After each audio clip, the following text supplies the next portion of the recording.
Oletame, et sa püüad kinni oma pööninglinna võimaluse kuupsentimeetri nagu kärbse, näiteks sõbra sünnipäeval.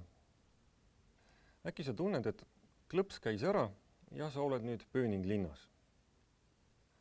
Juhtub nii, et sa tahad väiksest puumaja toakesest, kus toimub sünnipäev, väljuda, näiteks suitsu tegema. Aga toakese ukse taga, kus veel mõned minutid tagasi, sa mäletad hästi, sa oled jumala kaine, lebas 10 paari ketse, kingi ja saapakesi. Ei ole enam mingeid ketse, kingi ja saapakesi. Ei ole õigupoolest veel hetke eest tuttavat mädaõuna, kassipissi ja ühisköögist leviva rassolnikulõhnalist koridorigi. Ei saagi olla. Sest kui sa vähegi värki jagad, siis sa taipad, et sa oled kinni püüdnud oma võimaluse kuupsentimeetri. Ja sinu ees tõuseb järsult kuskile ülespoole üks täiesti võõras trepp, mis viib keldrisse. Täiesti võõrasse keldrisse. Sa lähed, ütleme, trepist üles, sisened keldrisse, kõnnid ühest keldrivoksist teise ja näed ühte allaminevat järsku uut treppi. Sa sead oma ettevaatlikud sammud alla ning leiad end äkki pööningult. Tuttavalt pööningult, aga sa ei suuda meenutada, kust tuttavalt pööningult. Taas leiad sa allaminevalt trepi ning selle abil satud sa ühele rõdule, kus üks seltskond istub ja joob kohvi. Vaade avaneb teiselt korruselt, mõnusalt käest lastud äärelinna aiale. Sa ei suuda meenutada, kus sa neid inimesi tunned, aga sellest ei ole midagi, sest sa tead nüüd, et sa viibid pööninglinnas. Ja sa tead, et nemad siin kah teavad.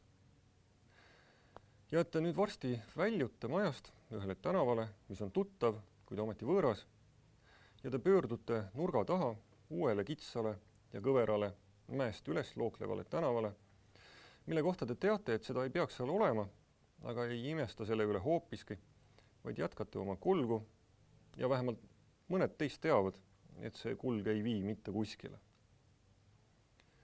Ja üks hilissuvine õhtupoolik, millele ei järgne kohe peatselt mitte hilissuvine öö, vaid hoopiski kesktalvine lörtsine hämarus, leiab teid istumas jõe ääres, kõrgel kaldaserval ning vaatamas millegipärast itta silmapiiri suunas, mille taga laiuvad kuskil kaugel Lõuna-Vene stepid ja Tiibeti kiltmaa või kurat teab mis, võib-olla hoopis Arizona poolkõrb. Asi ei ole pööningus ja asi ei ole ka keldris või selles toakeses, kus su sõbrad sünnipäeva pidasid. Pööninglinn ei ole lokaliseeritav ka mitte üldnimetajate kaudu. Klõps võib käia ka öisel jalgpalliväljakul või kodus vetsus istudes. Pööninglinn on nii ajalises kui ruumilises mõttes lõputu mõõtmeline labürint, kus harjumuspärane põhjuslikkus ei kehti. Ma ei usu, et ükski lihtsurelik teab kõigi mõõtmete arvu ja nende vahelisi seoseid. Ma ei tea, kas seal üldse mingid seadused kehtivad. Ma ei tea, kas on tähtis, et kehtiksid või kas meil on tarvis neid teada. Ma ei usu, et on. Kõik need toredad inimesed, keda sa pööninglinnas kohtad, tajuvad, et on pööninglinnas. Kui ei tajuks, siis neid siin ei oleks.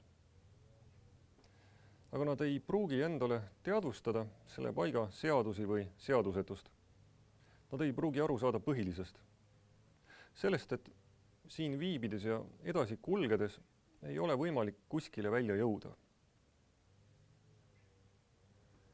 Neil enamasti noortel inimestel, sest kurja saatuse tahtel on pööninglinn ennekõike noortelinn, mida vanemaks sa saad, seda pääsmatumalt vähenevad su võimalused kinni püüda võimaluse kuupsentimeetrit.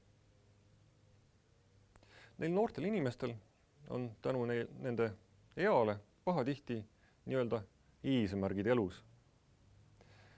Nemad, kes nad tihti ei tea suurt midagi sellest, mis asjad on haigused ja surm või sõda ja vihkamine, ega tea ka sellest, kuidas vahetada läbijooksva vetsupoti sisu.